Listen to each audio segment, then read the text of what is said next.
Olá, seja muito bem-vindo ao Estudo Bíblico. Mais uma semana estamos juntos aqui para estudarmos a Palavra de Deus. E se é a sua primeira vez, seja muito bem-vindo. Aliás, você pode comentar aqui embaixo, minha primeira vez assistindo o Estudo Bíblico. Saiba que é uma alegria para nós compartilharmos da Palavra de Deus. Semanalmente nós temos estudo e você pode, inclusive, depois maratonar diversos outros que nós fizemos nas últimas semanas. Nós estamos no tema Deus e o dinheiro, estamos estudando alguns assuntos relacionados a isso. Por isso, você é meu convidado para hoje estar aqui, acompanhar até o fim esse estudo bíblico, onde você vai entender melhor um texto da Palavra de Deus. Calma aí, segura que eu já vou explicar para você qual é esse texto. Nós vamos abrir juntos a nossa Bíblia, tá bom? Antes disso, quero pedir para você algo muito importante. Deixe seu like aqui nesse vídeo e também compartilhe com seus amigos, familiares, no grupo do WhatsApp da igreja, da escola, enfim, manda aí para todo mundo. Você pode anunciar também em suas redes sociais. O estudo bíblico é uma ferramenta de instrução para todas as pessoas. E para que esse estudo bíblico seja mais profundo, hoje nós temos nosso amigo Gustavo Kuipers. E aí, Gustavo, tudo bem? E aí, pastor, tudo bem? Tudo ótimo. Olá, pessoal de casa. Sejam bem-vindos a mais um estudo. Muito bom, a gente está nesse tema Deus e o dinheiro, e aqui fica até minha indicação para você acompanhar como uma construção. Semana passada a gente fez o primeiro estudo bíblico disso, então ali daria para dizer que a gente fez um fundamento para a coisa que nós estamos conversando agora. Se você for lembrar, semana passada nós falamos sobre como ter uma vida abençoada, e hoje nós vamos continuar caminhando assim, nessa compreensão, em cima daquilo que a gente fundamentou na semana passada, mas construindo ainda mais elementos, mais brechas, mais abas, né? E aqui então, certeza, se aprofundando naquilo que a gente tem sido abençoado também nesse tema. Então fica meu convite, acompanhe esse tema inteiro como, talvez assim, uma espécie de um treinamento, um curso de finanças, sabedoria financeira, que a própria Palavra de Deus também nos traz. Tenho certeza que isso vai ser uma bênção para você. É isso aí, e nós vamos já para a nossa pergunta. Boa. Quais são os pilares de uma vida abençoada? Afinal de contas, nós estamos entendendo esse tema de forma mais profunda, mais clara, e por isso hoje nós vamos nos dedicar, nos aprofundar a apresentar essa verdade. Quais são os pilares de uma vida abençoada? E aí, Gustavo, esse tema é importante? É muito importante, né? Como eu disse, nessa construção que a gente está fazendo, né? Na semana passada a gente se questionou sobre isso, né? Você quer ter uma vida abençoada? Você gostaria de ter uma vida abençoada? E quando você se questiona sobre isso, talvez venham muitos elementos na sua cabeça, né? A bênção vem com relação à saúde, com relação a ter uma família, sei lá, a estar numa igreja legal, a ter um bom grupo de amigos. Mas também provavelmente vem na tua cabeça a questão financeira, né? Ter uma vida abençoada está de alguma maneira relacionada também à pergunta sobre a área das finanças, né? E eu acho que então vai ser muito legal a gente poder conversar sobre isso, sobre, beleza, nós queremos ter uma vida abençoada ou temos essa vida abençoada a partir de um relacionamento com Deus, mas quais são os pilares então para uma construção e para nutrir também de maneira saudável essa vida abençoada, né? E algo para a gente também entender, lembrar, semana passada nós falamos sobre quem é o Senhor da sua vida, quem é aquele que governa a sua história. Quando nós entendemos esse pilar, essa base, esse fundamento, nós começamos então a estabelecer de uma forma mais clara como vivemos esse propósito do nosso Senhor. Se a partir dessa convicção de que temos um Senhor e soberano sobre a nossa vida, nós podemos então caminhar. Logo, nós temos que entender nessa caminhada de administração, de vida nessa terra, como nós vamos proceder. E o texto que nós vamos utilizar hoje para essa reflexão é Lucas, no capítulo 16. Mas quando você fala de Lucas, Lucas 16, você não pode deixar de avaliar o capítulo 15. E o que está escrito pouco antes, que é muito, mas muito importante.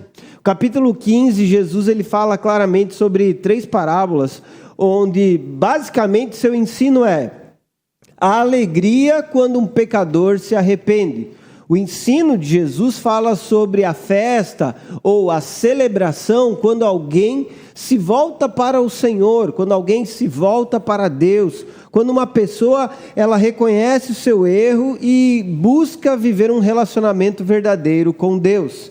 E quando essa pessoa então ela é encontrada pela graça de Deus e ela se volta com seus atos para o Senhor, há uma vida, há uma atitude, uma ação nessa terra.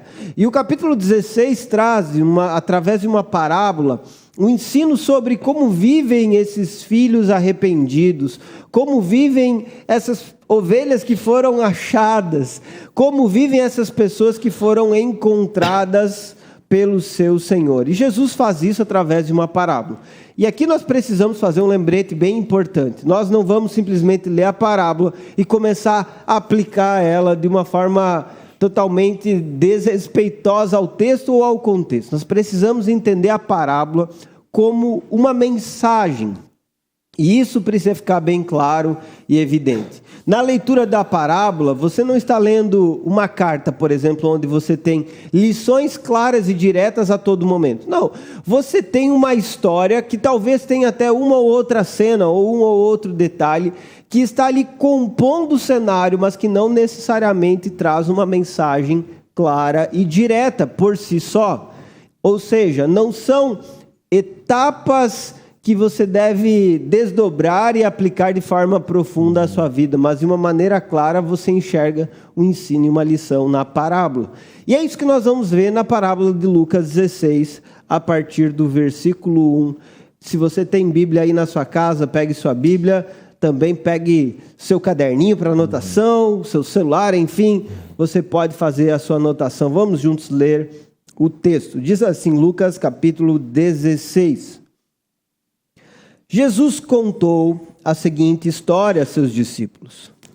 Um homem rico tinha um administrador que cuidava de seus negócios. Certo dia foram lhe contar que esse administrador estava desperdiçando o seu dinheiro. Presta atenção que o problema aqui era o desperdício, uma administração que desperdiçava. Versículo 2. Então mandou chamá-lo e disse: "O que é isso que eu ouço a seu respeito? Preste contas de sua administração, pois não pode mais permanecer nesse cargo." O administrador pensou consigo: "E agora, meu patrão vai me demitir. Não tenho força para trabalhar no campo e sou orgulhoso demais para mendigar. Já sei como garantir que as posses me recebam em suas casas, quando eu for despedido." Aliás, as posses não, as pessoas. Já sei como garantir que as pessoas me recebam em suas casas quando eu for despedido. Então, ele convocou todos que deviam dinheiro a seu patrão. Perguntou ao primeiro: "Quanto você deve a meu patrão?" O homem respondeu: "Devo 100 tonéis de azeite." Então o administrador lhe disse: "Pegue depressa sua conta e mude-a para 50 tonéis. "E quanto você deve a meu patrão?" perguntou o segundo. "Devo 100 cestos grandes de trigo", respondeu ele. E o administrador disse: "Tome sua conta e mude-a para 80 cestos." O patrão elogiou o administrador desonesto por sua astúcia. Aqui está um ponto bem importante para você entender essa parábola.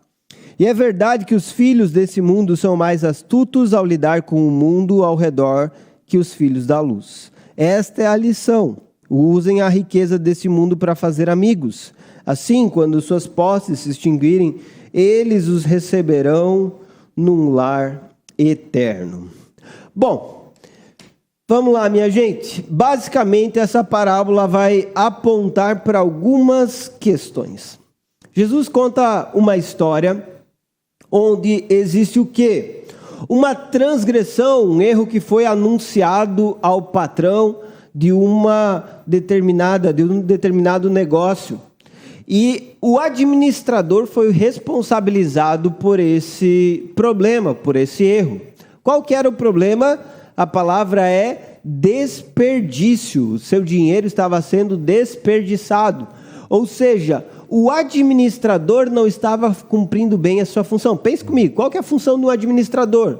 A função é cuidar bem daquilo que está em suas mãos, ter zelo, saber guardar, saber organizar, saber fazer render ou multiplicar, enfim, ele tem essa responsabilidade.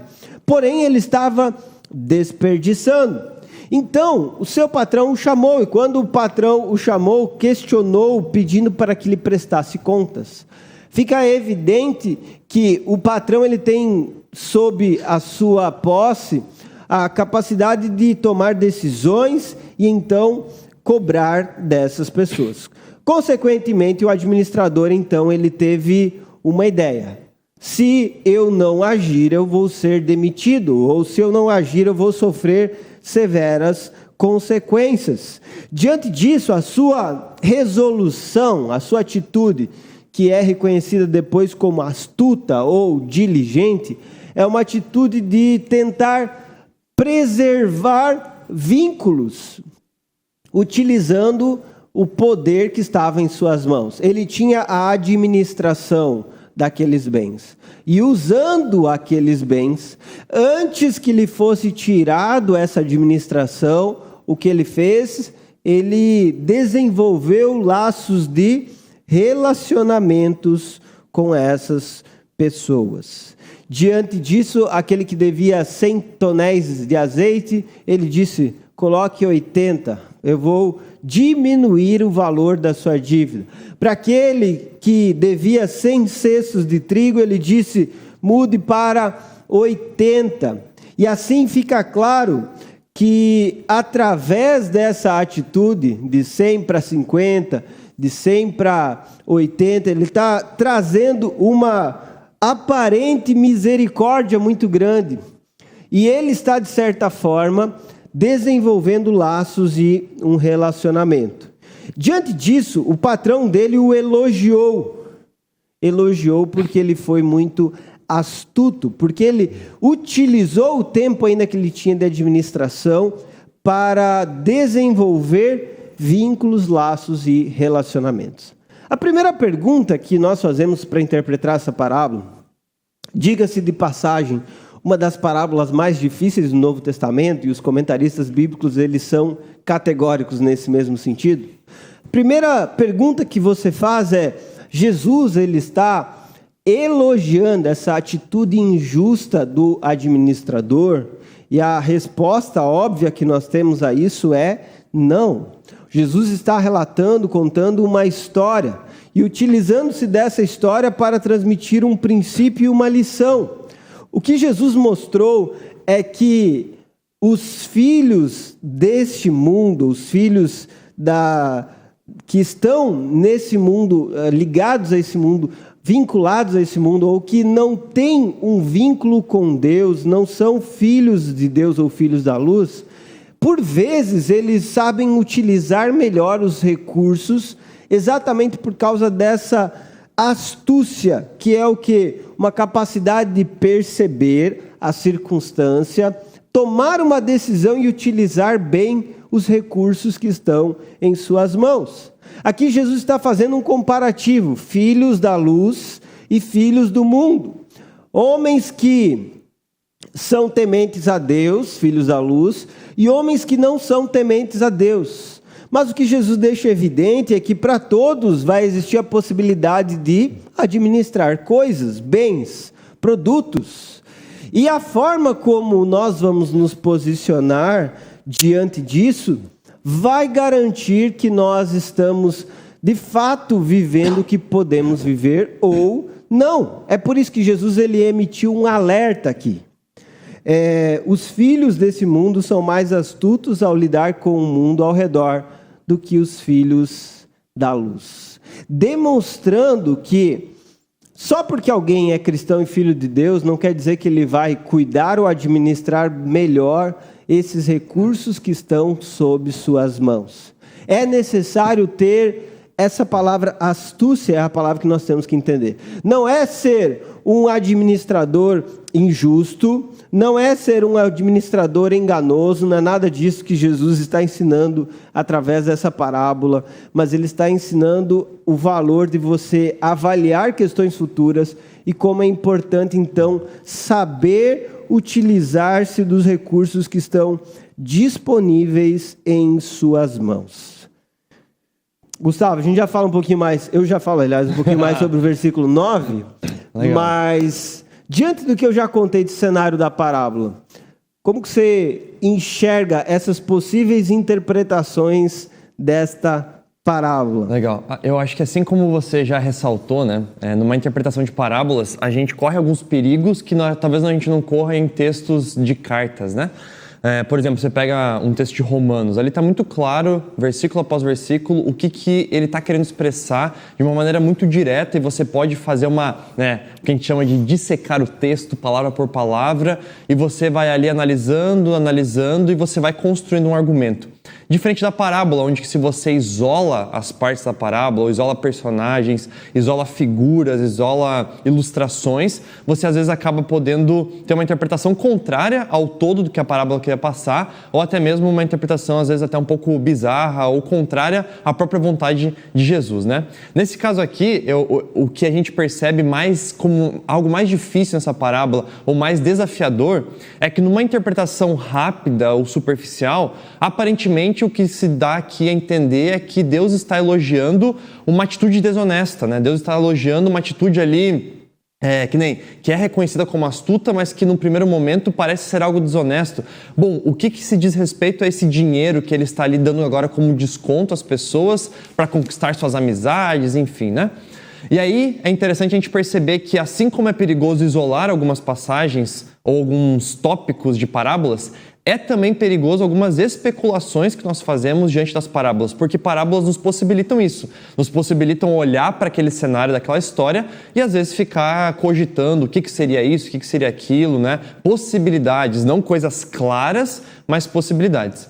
É interessante, tem pessoas que, por exemplo, entendem que essa realidade aqui, por que ele está sendo elogiado pelo Senhor? Eles tentam usar como uma justificativa de que a pessoa aqui está sendo muito boa, na verdade, não está sendo desonesta. Aí eles usam como justificativa assim, o desconto que esse cara está dando para as pessoas era o desconto em cima do lucro que ele teria como administrador, então ele está abrindo mão disso, e por isso ele seria elogiado, né, por ter ali um bom coração nesse sentido. Ou ainda, o desconto que ele está dando é um desconto do lucro que o seu senhor teria. E aí, por mais que o seu senhor ganhasse menos dinheiro agora, ainda assim o seu senhor seria reconhecido diante da sociedade como alguém generoso e por isso poderia o elogiar. Mas por mais que isso sejam especulações, como eu disse, não passam de especulações, não é algo concreto do texto. O que é concreto? O que é concreto é o fato do elogio pela astúcia, em contraposição a uma atitude desonesta. E a gente vê esse padrão acontecendo nos ensinamentos de Jesus em outros textos, né? Jesus, por exemplo, elogia um juiz que era injusto, tendo uma ação justa com uma mulher, a viúva, que foi insistente. Jesus, ele usa a ilustração, né, de um ladrão que vem na noite e surpreende. Ele não está ali elogiando ser ladrão, elogiando ser um juiz injusto, mas ele está reconhecendo uma característica que aquela pessoa expressa, assim como aqui a característica da astúcia. E a gente pode, então, já para concluir essa parte, interpretar e entender que a astúcia é realmente algo aqui reforçado e ressaltado, e o elogio está nisso, se a gente fizer um paralelo até com um texto que está lá em Mateus capítulo 10, versículo 16, onde Jesus diz para sermos astutos como a serpente e inocentes como pombas, né? E é engraçado que às vezes a gente costuma fazer o exato oposto, né? A gente é maldoso como uma serpente, a gente é tolo como uma pomba, mas não, o chamado aqui é para a gente acordar, assim como ele usa aqui, como alguns filhos deste mundo estão mais atentos às coisas, e sermos astutos como uma serpente, ou aqui no caso sermos astutos como a figura ilustrada, e aí uma astúcia não desonesta, mas uma astúcia humilde, inocente, como também ali ele usa a figura de uma pomba, ali no caso, fazendo um paralelo com o texto de Mateus, né? Enfim. Maravilha. Até é interessante nesse sentido, né? Nós pensarmos dentro dessa ideia da astúcia, dessa administração, como sendo algo prudente, inteligente ou sábio. Até é um dos sentidos dessa palavra que Jesus utiliza aqui. Então, quando você pensa em um administrar inteligente, você pensa o seguinte, lembrando da semana passada, né? Do Senhor é a terra e a sua plenitude. Deus é o Senhor soberano sobre as coisas. Se Ele é o soberano sobre as coisas, nós como seus filhos devemos saber utilizá-las. Devemos aprender a dominar, gerenciar, governar sobre a criação. E esse é o ponto que fica evidente de forma inicial. Como que nós vamos administrar, né? Foi a pergunta que eu coloquei aqui hoje para nós. Quais são os pilares de uma vida abençoada? Então, quando nós entendemos essa prudência, essa atitude sábia em lidar com as coisas, nós estamos demonstrando um pilar, estamos vivenciando um desses pilares da vida abençoada. Eu vou colocar com a palavra aqui astúcia, e aí nós vamos entender do lado, porque o versículo 9, ele traz uma explicação sobre essa astúcia, e a gente já vai colocar também, onde ele diz: usem a riqueza desse mundo para fazer amigos. Assim, quando suas posses extinguirem, eles receberão um lar eterno. Aqui, a astúcia ela é demonstrada na capacidade de desenvolver relacionamentos, de servir o outro com os bens, de utilizá-los para que possamos, então, ter amizades, para que possamos servir o nosso próximo. Então, qual que é essa astúcia na administração? Como se prova essa astúcia na administração? Na capacidade de você fazer amigos, desenvolver relacionamentos. Inclusive, depois Jesus ele diz: quando suas posses se extinguirem, eles receberão um lar eterno. Ou seja, quando você morrer, e o lugar onde as posses se extinguem é quando você morre, você vai para o céu sem bens. Essa é uma realidade para todos, ricos ou pobres. Então, quando esse momento chegar, algo você pode ter lá na eternidade, são os relacionamentos que você fez aqui na terra. É óbvio, gente, que aqui nós temos que fazer uma grande explicação, ou um grande esclarecimento. Jesus não está dizendo que quem usa sua riqueza para ajudar o próximo, para servir o próximo, está comprando a sua salvação. Jesus não está ensinando isso.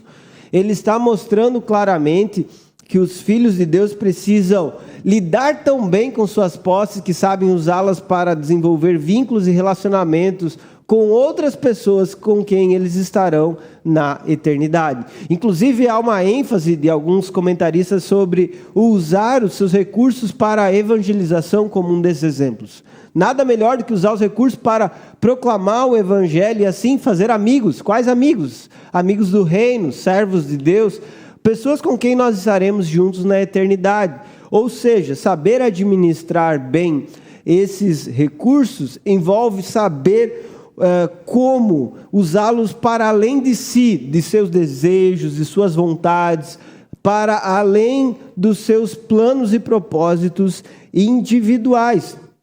E por mais que você tenha aqui um homem sendo elogiado pelo seu administrador porque ele foi astuto, no que nós entendemos como filhos da luz é que nós devemos usar esses bens e recursos de acordo com os propósitos que o nosso Criador, ele estabeleceu. Não é nem, também, por outro lado, uma defesa para você usar do dinheiro para comprar amizades, né? Para comprar amigos e muito menos para comprar salvação, né? Até um paralelo que a gente pode fazer é do texto que a gente já comentou algumas semanas atrás, né? Na verdade, semana passada a gente falou de um versículo só, né? Mas é um texto paralelo do meio-irmão de Jesus, né? De Tiago, onde ele fala sobre essa relação de fé e obras. E ali ele está falando muito também sobre questões financeiras, inclusive no auxílio a pobres, a necessitados, a viúvas, enfim. E nesse sentido a gente percebe que o chamado aqui para utilizar os recursos financeiros em prol de algo não é de uma maneira equivocada em prol de comprar amigos ou de garantir e comprar a sua salvação, não é isso. Mas é de usar os seus recursos com a consciência de que você é um administrador, um mordomo de um presente, de um sustento que você recebeu de Deus e por isso você usa esses recursos em prol das causas do reino de Deus, que seria, por exemplo, trazer novas pessoas a Cristo, discipular pessoas e dessa forma esses investimentos sim terão consequências eternas, né? Agostinho, quando ele comentou esse texto, ele disse o seguinte, ó: se queres ser um administrador sensato, doa o que não podes segurar, para que recebas o que não pode perder.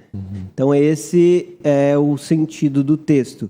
Aprenda a doar aquilo que você não pode segurar, aprenda a receber o que não pode perder, que são os vínculos ou relacionamentos. Seja sábio. Por exemplo, use os bens que você tem para servir outras pessoas, a sua casa, o seu carro. Você pode fazer uma janta para reunir amigos, irmãos, o seu GP, para reunir o pastor. Convida o pastor aí na sua casa. Chama o seu pastor aí para comer um cuscuz. Brincadeira, tá? O irmão já me chamou. Fez, né? Já me chamou. O Luca até acabou de passar aqui. Ele me levou para comer um cuscuz, coisa boa, né? Faça isso também, meu irmão.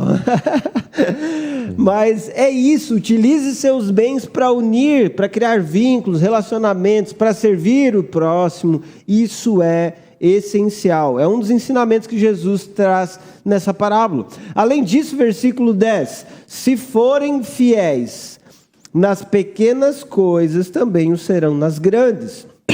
Mas, se forem desonestos nas pequenas coisas, também o serão nas maiores. E se vocês não são confiáveis ao lidar com a riqueza injusta desse mundo, quem lhes confiará a verdadeira riqueza?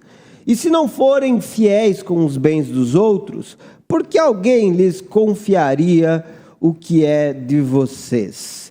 E aqui nós temos de uma maneira clara, Jesus afirmando que não há separação, não há essa possibilidade de dissolver o quê? As coisas pequenas das coisas grandes. A administração do pouco e a administração do muito. Por isso que o ensinamento aqui sobre esse assunto envolve a fidelidade. E a fidelidade, alguns acham que ela se prova somente em coisas grandiosas. E eu digo para vocês, não. Jesus ele utiliza um princípio para mostrar que a fidelidade ela é expressa no pouco, nas pequenas coisas, nos pequenos atos, em atitudes que são menores. A fidelidade não é algo acidental. A fidelidade é algo que é realizado com o coração. Não é uma parte da vida que é fiel, é o corpo como inteiro, é a vida por inteiro. A vida ela é uma unidade de fidelidade ao Senhor, e é isso que Jesus está ensinando nessa parábola. Olha só, você é filho da luz, saiba utilizar também os seus recursos como um filho da luz. Saiba demonstrar sua fidelidade na administração dos bens que você recebeu, dos bens que estão em suas mãos. E aqui nós temos que entender o valor disso, porque na nossa vida, na nossa prática, no nosso dia a dia, nós somos chamados a constantemente provarmos, demonstrarmos essa fidelidade a Deus através desses recursos. Lembre, no capítulo 15, Jesus falou sobre o pecador que se arrepende, uma graça que alcança ele, a festa e a celebração. Agora ele está deixando claro a vida desse pecador que se arrepende, envolve o quê? Essa atitude de administração, de mordomia dos bens que estão sobre as suas mãos. E aqui nós temos também esse paralelo para nós entendermos o seguinte: bens podem não ser confiados, podem não ser conquistados por você, exatamente porque você não consegue viver uma fidelidade nas pequenas coisas que você já tem. A fidelidade precisa começar nas coisas que são menores. Inclusive, né, no aconselhamento para casais, isso a gente faz muito. Quando você conversa com um casal de namorados ou noivos, e eles começam a relatar, por exemplo, infidelidade conjugal no namoro ali, algo já acontecendo, você diz, gente, se no namoro já está desse jeito, a situação vai se tornar muito pior dentro do casamento. É necessário que seja trabalhado e tratado isso. Ou seja, nós vemos em pequenos momentos, em pequenas atitudes, uma prova do que será maior no futuro. Então é importante que nós entendamos a fidelidade como sendo um pilar de uma vida abençoada. Quem realmente vive os propósitos de Deus caminha nessa fidelidade. E se a gente for olhar do versículo 1 ao 16 aqui, né? A gente consegue perceber, por exemplo, a astúcia sendo ressaltada como uma característica primária que nós colocamos ali, a fidelidade agora como uma segunda característica, mas você consegue perceber claramente ali do versículo 1 até 8 uma construção de uma atitude de alguém que, como o próprio texto deixa claro, é filho deste mundo ou filho das trevas, né? E como que essas pessoas agem. Mas dentro dessa ação há ali um elogio, a astúcia. Agora a gente puxa só o elogio e não as outras atitudes desonestas. Puxa só o elogio da astúcia e aplica agora a partir do versículo 9 para como que então filhos da luz, filhos de Deus, podem ser astutos, podem viver com essa graça, podem viver essa boa mordomia, essa boa administração da realidade. Através de relacionamentos, através da fidelidade. E aqui é muito interessante a gente perceber o paralelo que esses pontos agora a partir do versículo 9 trazem também com a dimensão da vida terrena e da vida eterna, do aqui e agora e da vida futura. Por exemplo, ser fiel no pouco e ser fiel no muito. Isso nos possibilita duas interpretações. A primeira delas já é essa bem concreta da vida atual, da vida real, como a gente tem falado, né? Por exemplo, se você não for fiel no pouco, não será fiel no muito. Se você não é fiel no pouco, financeiramente falando, ter muito financeiramente falando será uma maldição para a sua vida, por exemplo, porque no pouco você não foi fiel. Então esse já é um ensinamento bem prático. Mas agora um outro ensinamento que a gente também pode olhar para isso, de uma realidade eterna, é perceber que o ser fiel no pouco talvez se refira também a questões financeiras, seja muitas, seja poucos, mas deste mundo presente, deste mundo terreno, e as riquezas maiores, então, como riquezas espirituais, como riquezas da vida eterna. E aquele, então, que não é fiel também naquilo que está aqui agora, presente em suas mãos, que lhe é dado como um presente, como uma graça, como uma dádiva, aquele que é desonesto na sua administração, por exemplo, financeira hoje, na vida presente, seja com muito, seja com pouco, será também desonesto com qualquer riqueza espiritual que pudesse lhe ser confiada, como, por exemplo, a vida eterna, ou a salvação, ou outra questão nesse sentido, né? Então é interessante a gente perceber que esse princípio de ensinamento, de sabedoria financeira bem prática desse texto, também impacta numa sabedoria eterna, para a vida eterna, para o relacionamento presente e para o relacionamento nosso eterno com o Senhor, né? É isso mesmo. E algo também importante, sabe, Gustavo, você mencionando essa questão de uma explicação até do uso das coisas eternas, né, ou voltadas para a eternidade. Quando Jesus ele fala aqui, quem lhes confiará a verdadeira riqueza? Eu vejo que é um padrão para a gente entender a verdadeira riqueza que nós podemos receber, que está relacionada às coisas que são eternas, que têm um valor eterno. As coisas do reino de Deus, os princípios do reino de Deus, ser, por exemplo, um mensageiro da palavra de Deus. Isso é algo muito grandioso. E às vezes até as pessoas dentro de um GP, dentro de um discipulado, às vezes eles não percebem, mas nós, pastores, os supervisores e até apacentadores, eles estão enxergando exatamente isso, das pequenas às grandes coisas, a fidelidade da pessoa. Não somente relacionado à administração dos seus bens, mas, por exemplo, a valorização do discipulado.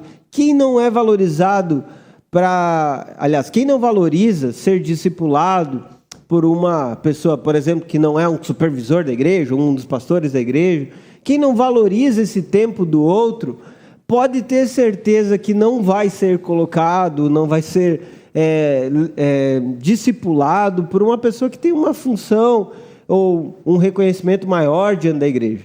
Tem pessoas que por vezes pensam nessa estatura, nessa grandiosidade, digamos assim, pela função que o outro exerce, mas não valoriza aquele que se levanta para discipulá-lo. E como que a pessoa não valoriza? Não é fiel no horário, não é fiel em memorizar o versículo, não é fiel em viver plenamente aquilo que está à sua disposição. E nós damos muito valor a isso, as coisas que são pequenas. Inclusive, fica aqui minha dica para quem é apacentador, supervisor que está assistindo o estudo bíblico hoje. Olhe para essas pessoas, porque aqui você enxerga características importantíssimas sobre a vida delas. Em detalhes, você acaba percebendo se essas pessoas elas realmente estão com o coração reto diante de Deus ou estão tão somente querendo usar outras pessoas para alavancar a si mesmo. E isso é algo para ser avaliado, é uma reflexão bem importante. E aqui também algo que eu queria ressaltar é que Jesus ele fala, né? Os bens não são dele, são dos outros. Ora, por que ele confiaria o que é seu? Nesse sentido como que a pessoa vai conquistar de maneira própria se ele não é fiel no que está sob seu cuidado naquele momento?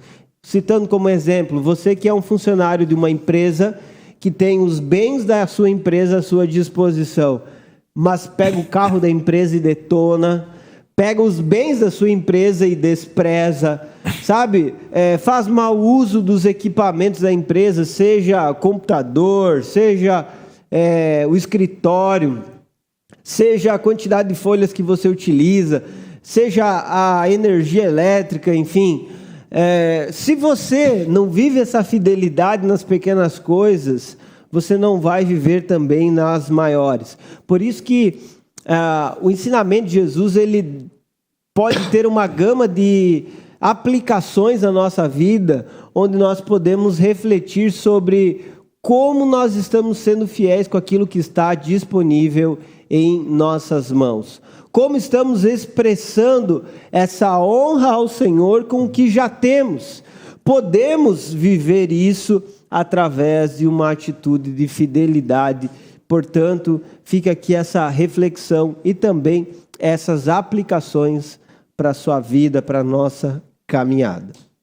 E por fim, gente, versículo 13. Olha o que diz aqui o versículo 13. Ninguém pode servir a dois senhores, pois odiará um e amará o outro. Será dedicado a um e desprezará o outro. Vocês não podem servir a Deus e o dinheiro. Esse texto aqui, em especial, ele vai trazer para nós uma noção bem clara sobre duas posições que são antagônicas. Ou você ama um ou você ama o outro. Porque quando você amar a um, você vai odiar o outro, ou você vai isolar o outro, você vai desprezar o outro, você deixará de se dedicar ao outro. Portanto, esse amor ao dinheiro torna o homem egoísta, pensando em buscar prazeres e vontades para si. Porém, o amor a Deus vai reordenar o uso do dinheiro. E nesse reordenar, à luz do contexto, o que nós entendemos que o homem vai fazer? Por exemplo, com o dinheiro que ele pode conquistar, ele vai aprender a direcioná-lo, a usá-lo para servir o outro, usá-lo para propósitos que são eternos. Portanto, uma das coisas que vai ficar clara nesse texto, além do que a gente já falou, porque semana passada a gente já citou esse versículo, mas além do que a gente já falou na semana passada, eu vejo que uma das coisas que fica muito evidente nessa interpretação contextual aqui, é que o uso do dinheiro ele vai ser redirecionado para um propósito que é eterno, que honra e glorifica a Deus. E uma coisa também que é muito importante, Deus exige de nós uma devoção, uma honra, uma obediência que é sincera. Mas nessa mesma categoria, o dinheiro está sendo colocado como se fosse uma entidade que exige também uma devoção daqueles que o amam acima de todas as coisas. Diante disso, é necessário nós fazermos uma reflexão muito importante. Só há um Senhor para quem estamos servindo e só há uma direção para a qual estamos colocando a nossa vida, encaminhando a nossa vida. Ou está centrado em Deus, ou então está centrado num desejo egoísta e relacionado a uma adoração às coisas, bens ou posses. E isso revela muito a forma como nós, agora usando a expressão, né? Como nós não somos astutos no que diz respeito à nossa compreensão sobre o dinheiro, seus perigos, né? Porque muitas vezes é muito comum, né, você ver na igreja e fora da igreja grupos de apoio, grupos de encontro, perguntas, questionamentos com pessoas que, por exemplo, têm dificuldades com alcoolismo, têm dificuldades com drogas, têm dificuldades em outras áreas da vida, em imoralidade, em outros problemas. E você, então, às vezes como um discipulador, como alguém que está cuidando de pessoas nessas áreas, que tem essas dificuldades, você sempre faz uma prestação de contas, você sempre faz questionamentos que não são confortáveis necessariamente, mas que fazem deixar claro onde está o coração daquelas pessoas. Mas aí quando a gente vem para a área do dinheiro, por exemplo, a gente às vezes tem essa barreira, né, de fazer um questionamento: como que está a tua conta financeira? Como que está o teu extrato bancário? Quais são as prioridades do seu cartão de crédito? Como que está essa realidade na sua vida? Porque isso pode revelar quem é o seu Senhor. E aqui ele não está falando de você não pode trabalhar para Deus e para o dinheiro como a gente compreende trabalho hoje, com um CLT, horário delimitado, etc. Não, ele está usando a figura de escravos. O escravo era 100% do seu Senhor, todo o tempo. E se um escravo, então, servisse a dois senhores, com certeza ele falharia com um deles, ou com certeza ele iria se chatear com um deles, ou preferir escolher apenas um, porque não haveria tempo suficiente para servir a dois, sendo que a vida dele era 100% daquele senhor. Ele não estaria trabalhando, que nem hoje a gente talvez tem pessoas, né? Talvez você mesmo trabalhe em 2 empregos, tem várias fontes de renda, se dedica durante a semana a horas diferentes para coisas diferentes. Não, o escravo é 100% do tempo, das intenções, do serviço, da dedicação. Então aqui esse alerta traz ao coração esse chamado para termos uma administração financeira e um olhar financeiro astuto. E isso nos leva à compreensão, né, daquela famosa frase de que o dinheiro, ele é um ótimo servo, mas ele é um péssimo senhor. E aqui essa é uma verdade. Se nós nos relacionamos com Deus como nosso Senhor e com o dinheiro como nosso servo, nós usaremos o dinheiro que recebemos como provisão de Deus a serviço do próprio Deus, a serviço do reino de Deus, e não nos deixaremos ser dominados por ele, né? Tava desligado? Tava desligado, é isso aí. Vamos lá. Vai que dá, né? Vai que liga, né? Bom, eu coloquei como governando e não sendo governado, porque eu acho que essa é a grande diferença que vai estar. Afinal de contas, o contexto ele está falando sobre o uso dos bens. O uso dos bens astuto ou com sabedoria dentro desse contexto vai envolver governar sobre as riquezas, e não se deixar governar por elas, não se deixar controlar por essas riquezas. E obviamente quando eu governo é porque eu estou debaixo do governo de Deus, eu estou debaixo da direção de Deus, eu estou cumprindo os preceitos da palavra de Deus, eu estou sendo fiel aos ensinamentos das Escrituras. Por isso que há uma comparação a 2 senhores, a possibilidade de estar servindo a um ou servindo ao outro. Bom, gente, essa reflexão de hoje deve nos colocar num lugar onde nós precisamos, de fato, estar decididos sobre como vamos administrar as coisas que estão nas nossas mãos. Eu desejo ter uma vida abençoada. Ok, esse desejo vai passar pela sua forma de organizar as coisas que você recebe. Astúcia, até eu coloquei sabedoria, depois eu pensei, vai ficar mais claro aqui, colocando uma outra palavra, né? Que astúcia aqui não é no sentido de enganar os outros, mas é no sentido de ser sábio, de ser zeloso, de ter muito cuidado. E isso envolve... Criativo também, né? Criativo. Um dos sinônimos possíveis. E isso envolve criar, desenvolver relacionamentos. Além disso, uma vida abençoada. Seja fiel ao Senhor nas contribuições, seja fiel desde as pequenas às grandes coisas, demonstrando o seu zelo com elas, não desperdiçando aquilo que está nas suas mãos, recursos que você recebe, sendo zeloso em tudo. E ainda governando e não sendo governado, no sentido de que você vai dar um direcionamento e um futuro para as coisas e não vai ser dominado por elas de uma maneira bastante clara. Eu creio que nós podemos aprender esses princípios de uma vida abençoada através desse texto. E, aliás, eu queria que você deixasse comentários daquilo que você acha interessante sobre isso. Quais são esses princípios da vida abençoada para você? Como uma pessoa vive de uma forma plena? Como você enxerga isso? Coloque aqui embaixo nos comentários, isso é muito importante para nós. Algo ainda, Gustavo, para acrescentar? Creio que não. Creio que é isso mesmo. Maravilha. Tá ótimo. Pessoal, o nosso estudo bíblico continua semana que vem. Exatamente. Lembra aí de deixar o seu like, o seu comentário. Semana que vem a gente continua estudando outro texto da Bíblia, falando ainda sobre o tema Deus e o dinheiro. Esperamos você. Deus abençoe sua vida. Valeu, até mais. Ótima semana.